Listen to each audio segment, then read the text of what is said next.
నమస్తే, నా పేరు శివారెడ్డి. మనం ఎప్పుడు వింటుంటాం, ఏదైనా సందర్భంలో ఎవరైనా వచ్చి వెళ్ళారని చెప్పినప్పుడు సరదాగా ఆయారాం గయారాం అనే పదం వింటూనే ఉంటాం. ఈ ఆయారాం గయారాం అనే పదం ఎక్కడ పుట్టిందంటే హర్యానాలో 1967లో ఒక ఎమ్మెల్యే గారు, అతని పేరు గయాలాల్.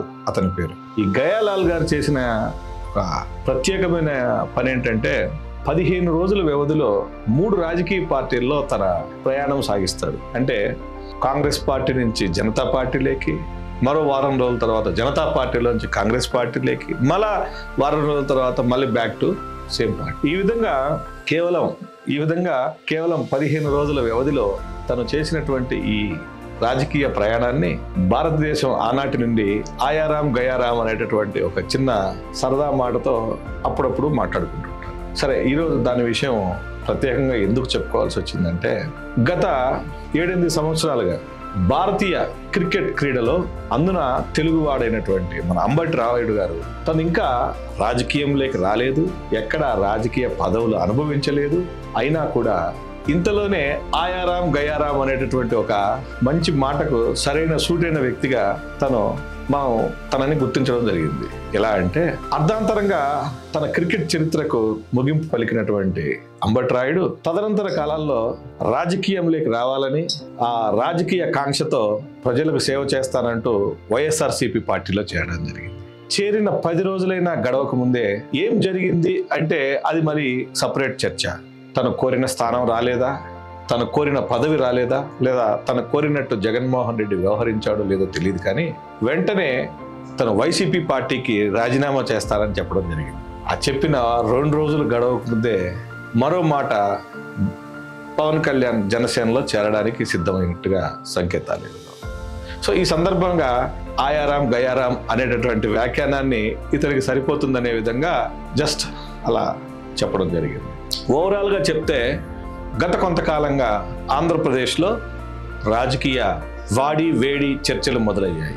ఎలక్షన్స్ సమీపిస్తున్న కొద్దీ అన్ని పార్టీలు వారి అభ్యర్థులను ఎన్నుకునే విధానం కానీ ఎంపిక చేసే ప్రయత్నాల్లో నిమగ్నమై ఉండగా, ప్రత్యేకంగా ఆంధ్రప్రదేశ్లోనే ఈసారి మరీ ముఖ్యంగా చర్చనీయాంశమైనటువంటి అంశం ఏంటంటే జగన్మోహన్ రెడ్డి వ్యవహార శైలి. గతంలో ఎన్నడూ లేని విధంగా ఏ రాజకీయ పార్టీ చేయని సాహసాన్ని జగన్మోహన్ రెడ్డి ప్రారంభించాడు.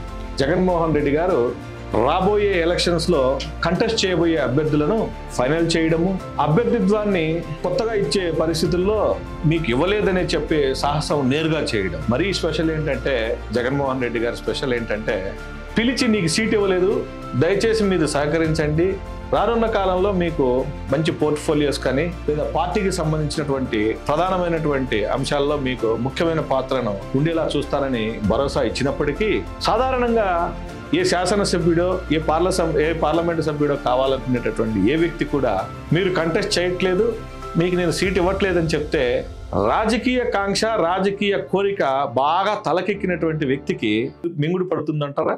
కాదు. అలా మింగుడు పడినటువంటి నాయకులు వేరే పార్టీల వైపు వెళ్ళడం జరుగుతుంది. వేరే పార్టీల వైపు వెళ్ళడం తప్పని ఎవరైనా అంటారా అంటే, ప్రజాస్వామ్యం కల్పించినటువంటి హక్కుల ప్రకారం ఎవరిని ఆపే ప్రయత్నం చేయలేము, ఆపడం కూడా కుదరదు. అయితే మరి ఈ మధ్య కాలంలో గమనిస్తే ఎవరు ఏ పార్టీలో ఉంటారో, ఎంతసేపు ఉంటారో కూడా అర్థం కానటువంటి పరిస్థితిలో ఈరోజు రాజకీయ వ్యవస్థ ఉంది.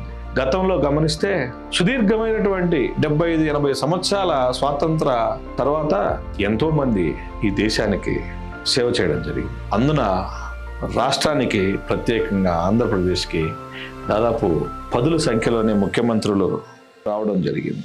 ముఖ్యంగా చెప్పాలంటే, ఈ రాష్ట్రానికి స్వాతంత్రం వచ్చిన తర్వాత ఎంతో మంది రాజకీయ పరమైనటువంటి సేవలు చేశారు. ముఖ్యంగా మనం ముఖ్యమంత్రి స్థాయి అభ్యర్థుల విషయానికి వస్తే, నీలం సంజీవ్ రెడ్డి గారి నుంచి మొదలు పెట్టుకొని దామోదరం సంజీవయ్య, కాసు బ్రహ్మానంద రెడ్డి, పివి నరసింహారావు, జలగం వెంగళరావు, డాక్టర్ మర్రిచెన్నారెడ్డి, టంగుటూరి అంజయ్య, కోట్ల విజయభాస్కర్ రెడ్డి వరకు ఆల్మోస్ట్ ఒక 50 సంవత్సరాల సుదీర్ఘమైనటువంటి ఆంధ్రప్రదేశ్లో ఇంతమంది ముఖ్యమంత్రులు పనిచేసినప్పటికీ మనం ఇప్పటి వరకు చెప్పుకున్న ఈ 10 మంది అభ్యర్థుల పేర్లలో దాదాపు అందరూ కూడా ఒకే పార్టీలో పూర్తి స్థాయి పనిచేసి, ఇంకా చెప్పాలంటే వారు రాజకీయం నుంచి వైదొలిగే సమయానికి కనీస అవసరాలు కూడా తీర్చుకోలేని స్థితిలో ఉన్నటువంటి వ్యక్తులు అని చెప్పడంలో సందేహమే. కానీ ప్రస్తుత రాజకీయం అలా ఉందా?